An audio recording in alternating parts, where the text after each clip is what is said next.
स्वागत है हमारे YouTube चैनल कविंदर भैया पर। आज के इस वीडियो में कक्षा 8 के नागरिक शास्त्र यूपी बोर्ड के पाठ 3 को पढ़ेंगे। पाठ का नाम है वैश्विक समुदाय एवं भारत। इसके प्रश्न उत्तर पढ़ेंगे। तो चलिए पहला प्रश्न देखते हैं। पहला प्रश्न है रिक्त स्थानों की पूर्ति कीजिए। इसमें क नंबर प्रश्न है 20वीं सदी में खाली स्थान विश्व युद्ध हुए। 20वीं सदी में कितने विश्व युद्ध हुए? तो रिक्त स्थान में भर देंगे 2। ख नंबर प्रश्न है संयुक्त राष्ट्र संघ की स्थापना खाली स्थान में हुई थी।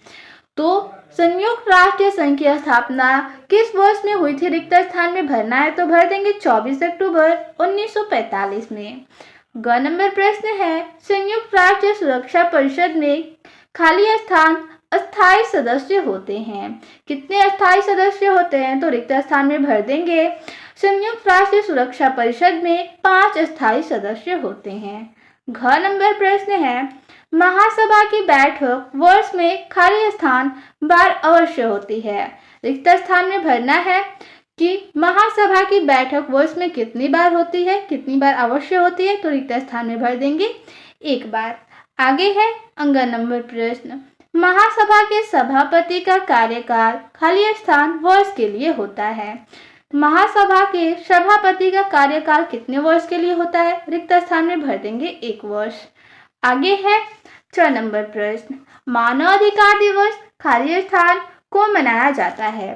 तो 10 दिसंबर को मनाया जाता है, भर देंगे रिक्त स्थान में। 6 नंबर प्रश्न है राष्ट्रीय कुल के सदस्य अपने आंतरिक एवं बाह्य मामले में खाली स्थान है। तो क्या है? रिक्त स्थान में भरना है पूर्ण रूप से स्वतंत्र। राष्ट्रीय कुल के सदस्य अपने आंतरिक एवं बाह्य मामले में पूर्ण रूप से स्वतंत्र हैं।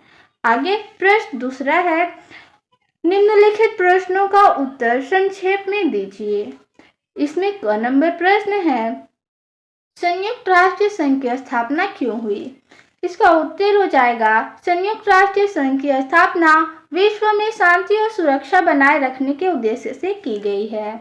20वीं शताब्दी में अब तक 2 महायुद्ध हो चुके हैं जिसमें अपार जन धन की हानि हुई है। अनेक देश पूरी तरह नष्ट हो गए।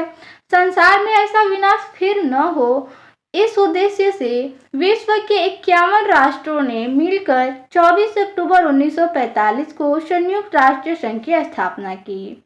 आगे प्रश्न नंबर ख है संयुक्त राष्ट्र संघ के अंगों एवं विशेष संस्थाओं के नाम लिखिए। उत्तर हो जाएगा संयुक्त राष्ट्र संघ के 6 प्रमुख अंग हैं। कौन कौन से हैं? तो पहला महासभा, दूसरा सुरक्षा परिषद, तीसरा आर्थिक एवं सामाजिक परिषद, चौथा संरक्षण परिषद, पांचवा अंतर्राष्ट्रीय न्यायालय और छठवां संविचालय। आगे है प्रश्न नंबर अंग दक्षेश एवं आसियान के बारे में लिखिए। तो इसका उत्तर हो जाएगा सर्वप्रथम दक्षेश अर्थात सार्क। इस हेडिंग के अंतर्गत लिखेंगे 1985 में दक्षिण एशिया के 7 देशों से मिलकर दक्षिण एशियाई क्षेत्रीय सहयोग संगठन दक्षेश बना। इनका अस्थायी कार्यालय काठमांडू में है। नवंबर 2005 में अफगानिस्तान दक्षेश में शामिल हुआ। अप्रैल 2007 में इसे पूर्ण सदस्य का दर्जा मिला। इससे वर्तमान में दक्षेश की सदस्य संख्या 8 हो गई है। आगे है आसियान के बारे में। तो आसियान दक्षिण पूर्व एशियाई राष्ट्रों का संगठन है। इस हेडिंग के अंतर्गत हो जाएगा आसियान की स्थापना 1967 ईस्वी में हुई। वर्तमान में इसकी सदस्य संख्या 10 है। आसियान तेजी से बढ़ता हुआ एक महत्वपूर्ण क्षेत्रीय संगठन है। भारत इस संगठन का औपचारिक सदस्य नहीं है, फिर भी आसियान एवं उसके सदस्य देशों के साथ प्रगाढ़ व्यापारिक, सांस्कृतिक और सामरिक संबंध है। आगे है प्रश्न नंबर तीसरा निम्नलिखित के बारे में संक्षेप में लिखिए।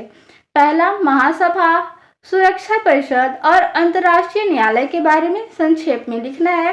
तो चलिए उत्तर देखते हैं।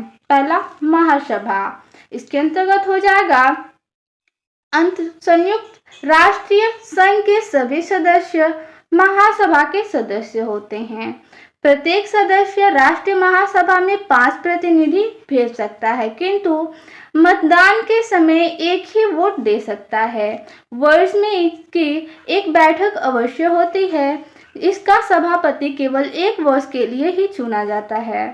महासभा विश्व की गहन समस्याओं पर विचार विमर्श के लिए विश्व सम्मेलन बुलाती है।